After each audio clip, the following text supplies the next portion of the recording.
Radio Kantipur, radio राष्ट्रको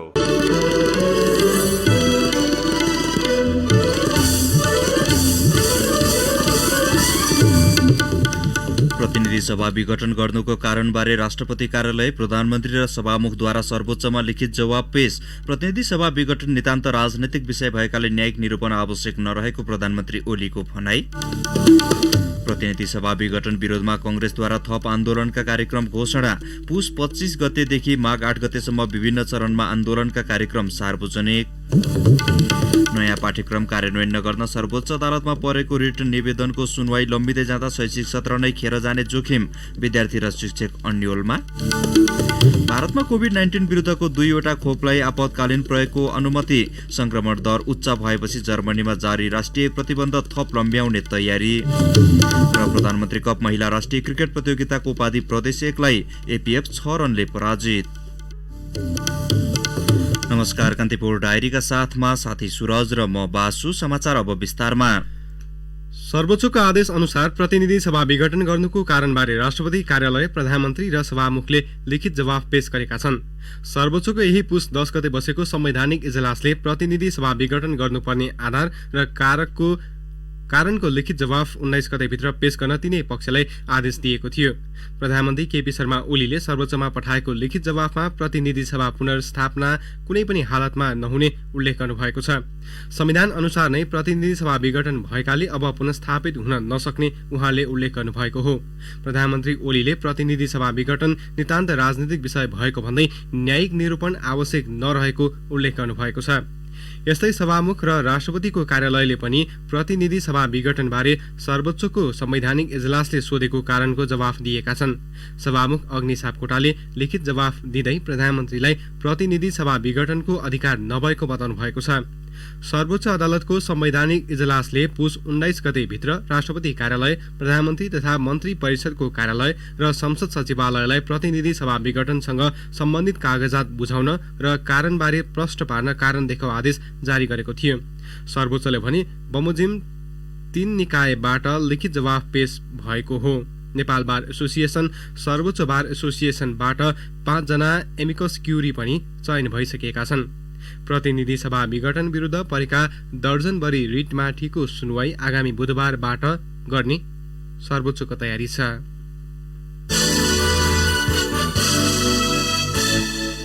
प्रधानमन्त्री केपी शर्मा ओलीले दाहाल नेपाल पक्षका अध्यक्ष द्वय पुष्पकमल दाहाल र माधव कुमार नेपाललाई पार्टीका बैठकमा फर्किन आग्रह गर्नुभएको छ।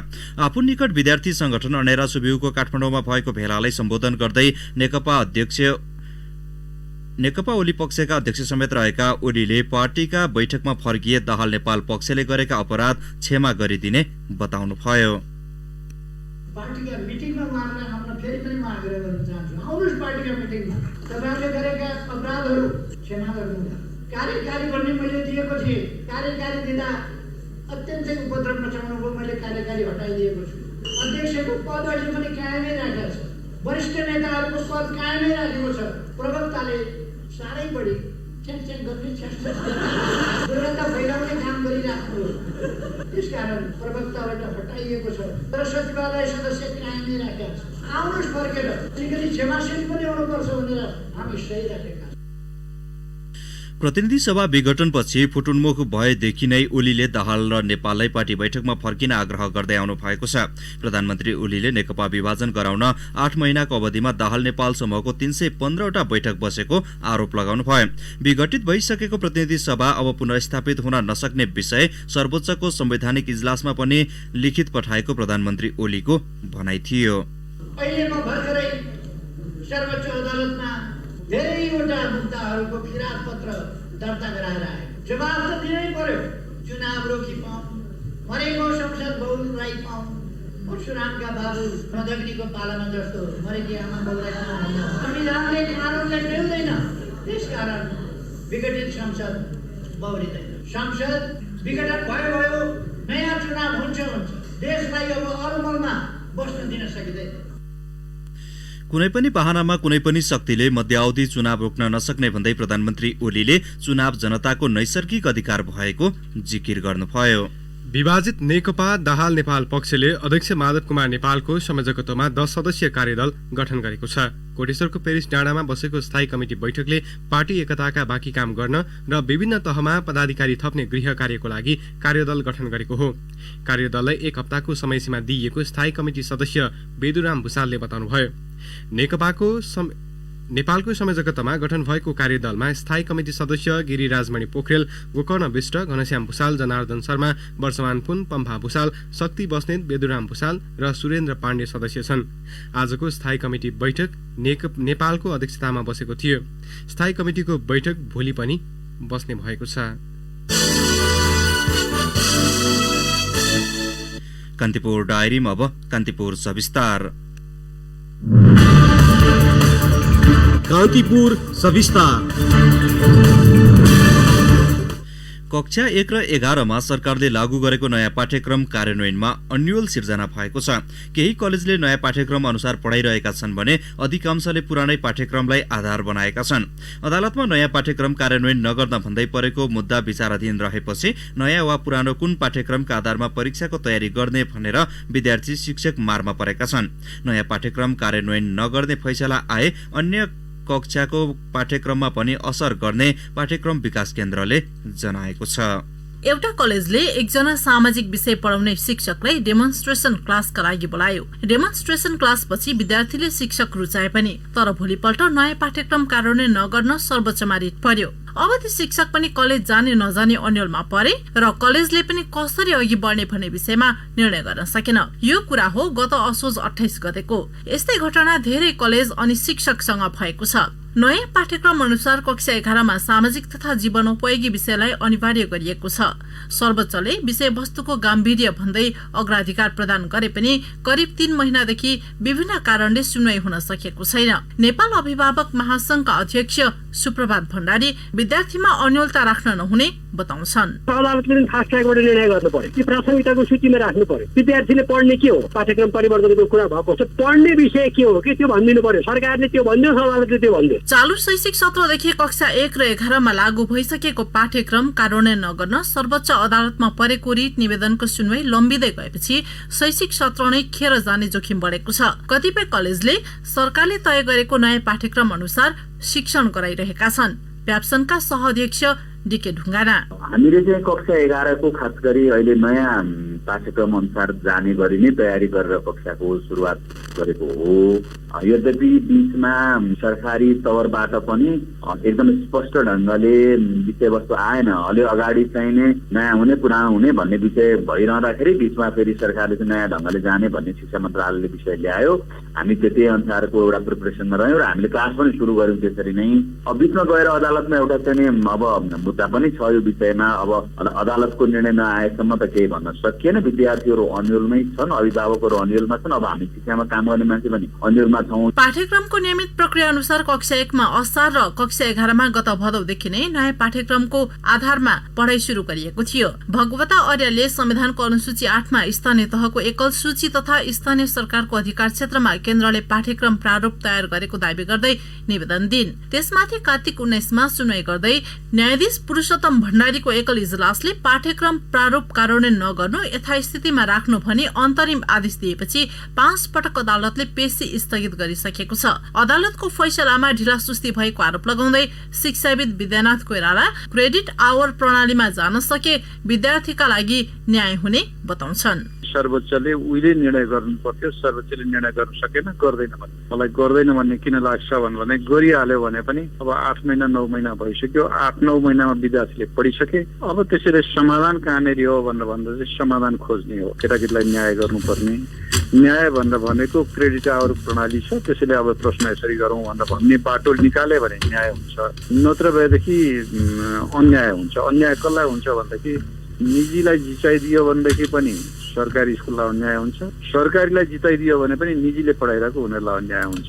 पाठ्यक्रम विकास केन्द्रले आगामी 2080 सालसम्म सबै कक्षाका नयाँ पाठ्यक्रम लागू गर्ने गरी योजना बनाएर चालू शैक्षिक सत्रदेखि कक्षा 1 र 11 मा लागू गरेको थियो। पाठ्यक्रम कार्यान्वयन नभएको भन्दै अल्पकालीन अन्तरिम आदेश जारी हुँदा अन्य कक्षालाई पनि असर गरेको बताउँछन् पाठ्यक्रम विकास केन्द्रका कार्यकारी निर्देशक केशव दाहाल। यो वर्ष कक्षा 1 र 11 र 80 सालसम्ममा सबै कक्षामा सक्ने गरेको प्लान अनुसार हामीले करिकुलम परिवर्तन गर्यौं, त्यो अनुसार टेक्स्ट बुक बनायौं, त्यो अनुसार कार्यान्वयनमा गइसकेको। कक्षा 1 त अब हिमाली जिल्लामा फागुनदेखि नै सुरु हुन्छ, अरूको हकमा वैशाख 77 वैशाखदेखि सुरु भएर यहाँसम्म आयो र 2 र 3 मा पाइलोटिङ गर्यौं, 6 मा पाइलोटिङ गरिरहेछौँ वैशाखैदेखि। यो कार्यान्वयन भएर हामी यहाँसम्म आइपुग्यो। अब बिचमा चाहिँ कार्यान्वयन नभएको भन्ने बुझिएकोले भनेर चाहिँ त्यो भाषा राखेर अल्पकालीन अन्तरिम आदेश जारी भएको छ, तर हाम्रो कार्यान्वयनमा आइसकेको थियो। त्यसले गर्दा मात्रै सबै कक्षालाई यसले असर गरेको छ, एउटा मात्रै होइन। अदालतले सो विषयलाई प्राथमिकतामा राख्दै बालबालिकाको भविष्यको ख्याल गरेर तत्काल मुद्दाको टुङ्गो लगाउनु पर्ने सरकारवालाहरूको भनाइ छ। सरकारले लागू गरेको पाठ्यक्रमका विषयमा अदालतमा मुद्दा विचाराधीन रहेकाले देशभरका शिक्षक विद्यार्थी अलमलमा परेका छन्। सर्वोच्चले सोमबारका लागि अर्को पेशी तोकिएको छ। हिमाली जिल्लामा शैक्षिक सत्र सुरु भएको 11 महिना भइसकेको छ। यस्तै अन्य स्थानमा करिब 5 महिना हुँदै गर्दा शैक्षिक सत्र गुम्न नदिन पनि अदालतले चाँडो आदेश दिनुपर्ने देखिन्छ। अदालत आफैले स्वीकारेको तथ्य के हो भने ढिलो गरी सम्पादन गरिएको न्याय अन्याय बराबर हो। भविष्यका कर्णधार मानिने विद्यार्थीमाथि अन्याय पर्न नदिन अदालत पनि थप सक्रिय हुनुपर्छ। रेडियो कान्तिपुरका लागि पार्वता चौधरी। कान्तिपुर सविस्तार। कान्तिपुर डायरीमा अब ब्रेकको पालो। कान्तिपुर डायरीमा अब बाँकी प्रसङ्ग। चौतर्फी दबावपछि नेपाली कंग्रेसले पनि प्रतिनिधि सभा विघटनको विरोधमा आन्दोलनका थप कार्यक्रम घोषणा गरेको छ। केही दिन स्थगित भएर आज बसेको केन्द्रीय कार्यसमिति बैठकबाट कंग्रेसले सडक संघर्षका कार्यक्रम ल्याएको हो। यही पुस 25 देखि 330 प्रदेश निर्वाचन क्षेत्रमा विरोध प्रदर्शन गर्ने कार्यक्रम छ। यस्तै माघ 3 गते नगर र गाउँपालिका तथा माघ 8 गते वडा स्तरमा विरोध प्रदर्शनका कार्यक्रम घोषणा गरेको कंग्रेसले जनाएको छ। कंग्रेसले भ्रातृ तथा शुभेच्छुक संस्था र जिल्ला कार्यसमितिहरूलाई पनि केन्द्रको कार्यक्रमसँग नजुत्ने गरी सडक संघर्षका कार्यक्रम गर्न निर्देशन दिएको नेता प्रदीप पौडेलले जानकारी दिनुभयो। बैठकमा उपस्थित नेताहरूले प्रतिनिधि सभा विघटन गर्ने सरकारको निर्णयको विरोधमा सशक्त आन्दोलन र खबरदारी गर्नुपर्ने बताएका थिए। यस्तै आजको बैठकबाट क्रियाशील सदस्यता केन्द्रमा पठाउने समयावधि माघ मसान्तसम्म थपिएको नेता पौडेलले बताउनुभयो।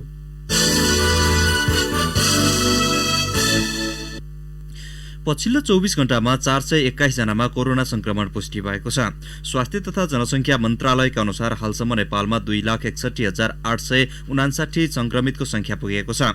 पछिल्लो 24 घण्टामा 637 जना कोरोना संक्रमण मुक्त भएका छन्। यो सँगै संक्रमण मुक्त हुनेको संख्या 2,54,494 पुगेको छ। देशभरि सक्रिय संक्रमितको संख्या 5,487 छ। मन्त्रालयका अनुसार हालसम्म पीसीआर विधिबाट 19,48,502 परीक्षण गरिएको छ। हालसम्म क्वारेन्टिनमा रहनेको संख्या 367 छ। कोरोना संक्रमणबाट पछिल्लो 24 घण्टामा थप 8 जनाको मृत्यु भएको छ। हालसम्म कोरोना संक्रमणबाट मृत्यु हुनेको संख्या 1,878 पुगेको छ।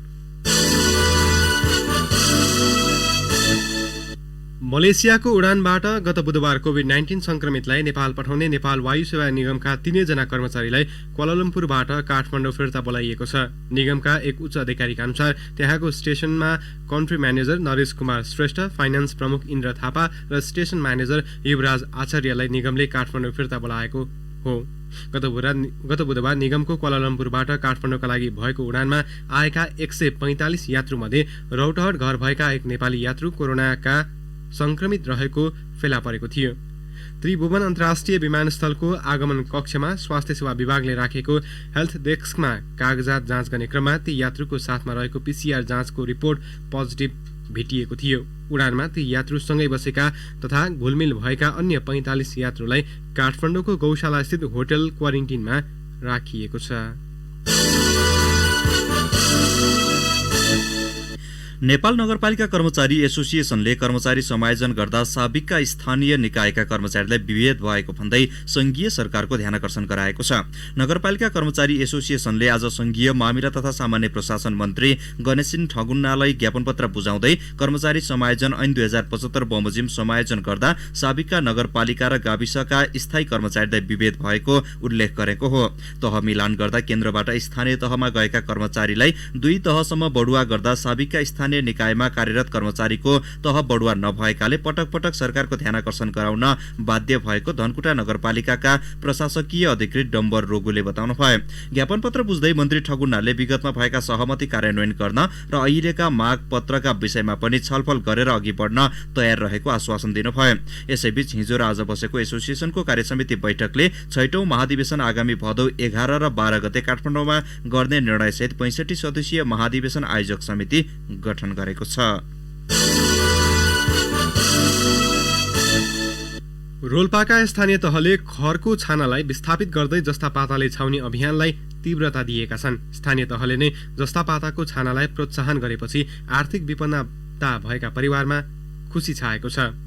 वर्षौंदेखि पानी चुहिने खरको छानामुनि बसेका परिवारमा थोरै भए पनि खुसी थपिएको छ। रोल्पाका हालसम्म 6,500 बढी घरमा जस्तापाता लगाइसकिएको छ।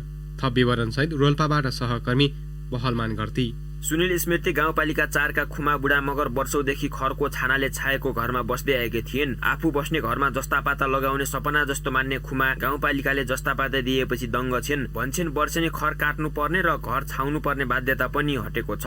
खुमा बुढा मगर चुनीबाट बचा छ अनि खरेनहरू काट्नु पर्थ्यो, त्यो सजिलो भएको छ। पहिला आगो लाग्छ बचा छ अनि आगो लाग्छ अनि डर लाग्थ्यो पहिला, अहिले खासै त्यस्तो डर हुँदैन।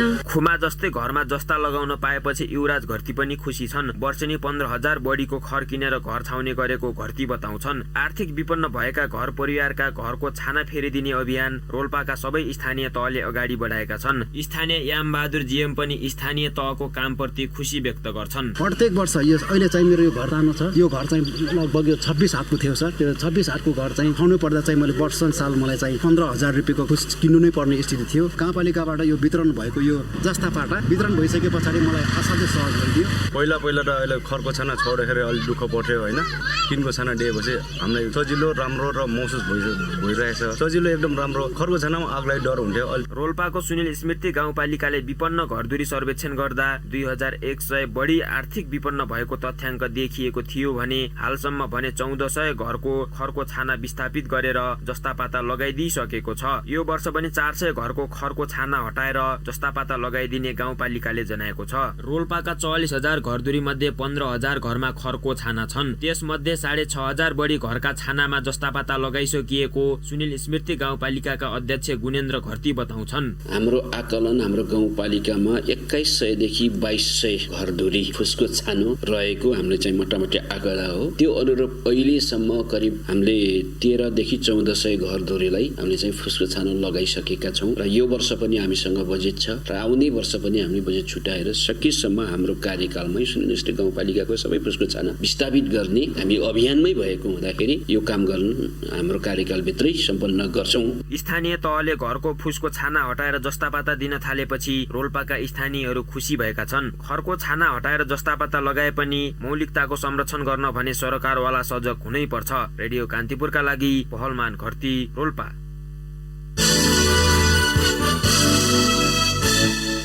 कान्तिपुर डायरीमा अब कास्की डायरीको पालो।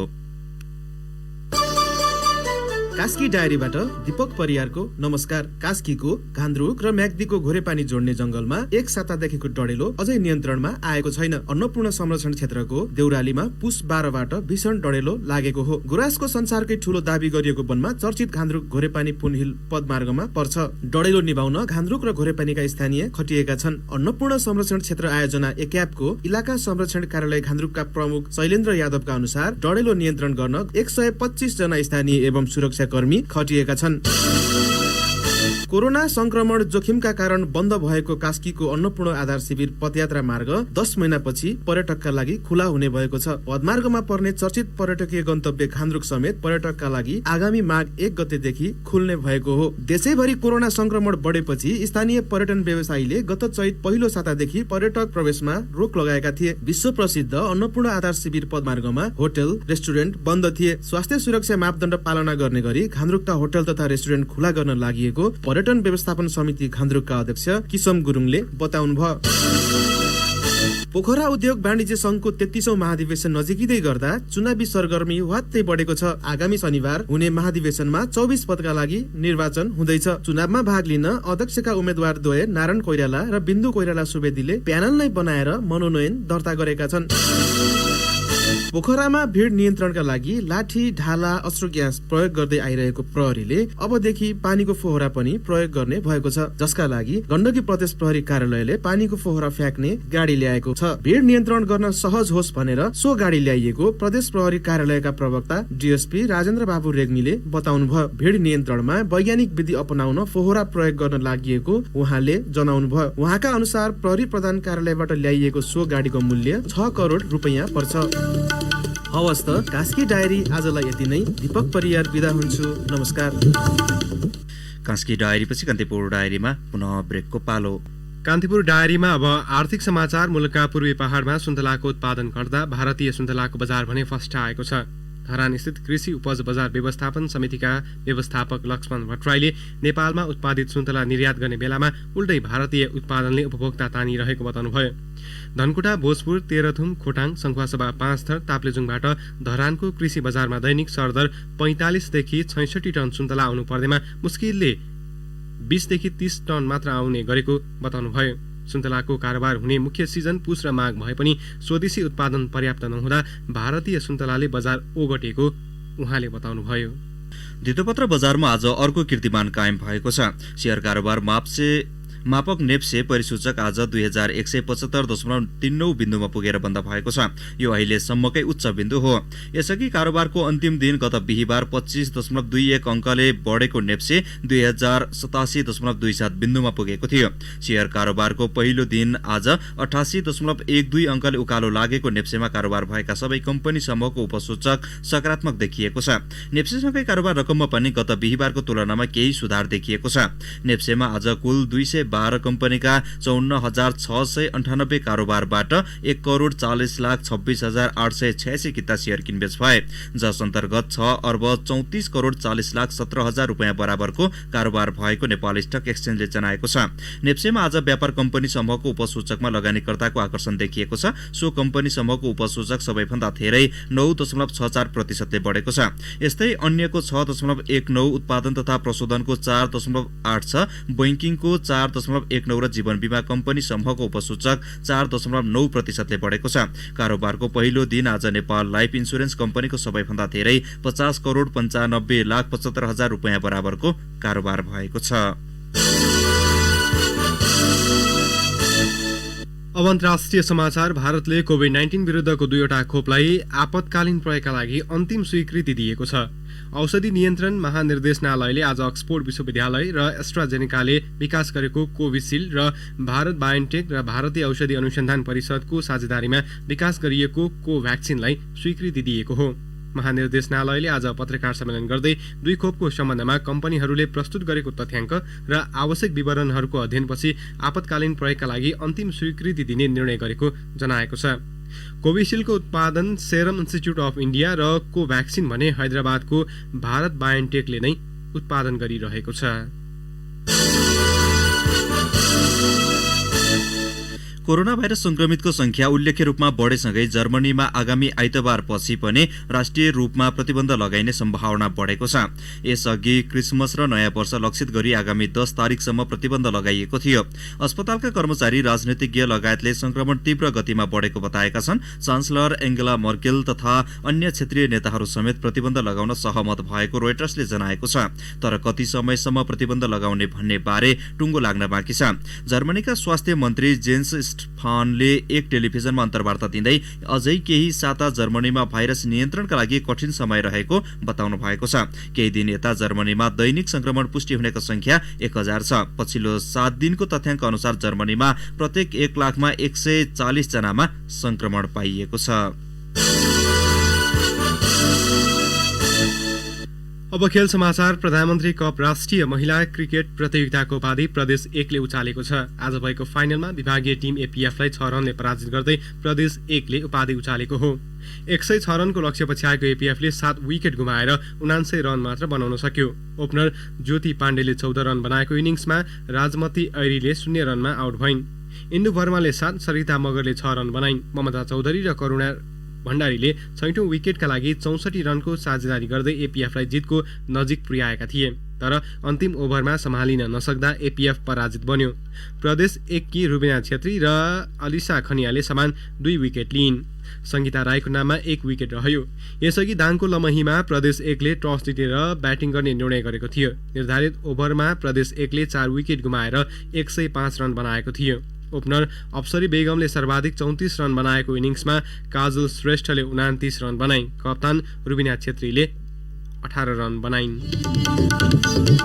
हवस् त प्रसङ्गसँगै कान्तिपुर डायरीका आजका सम्पूर्ण बुलेटिन यही सकिन्छ। भोलि बिहान 6:30 बजे नियमित बुलेटिनका साथमा उपस्थित हुने नै छौँ। अहिलेलाई साथी सुरज र म बासु बिदा हुन्छौँ। नमस्कार, शुभरात्रि।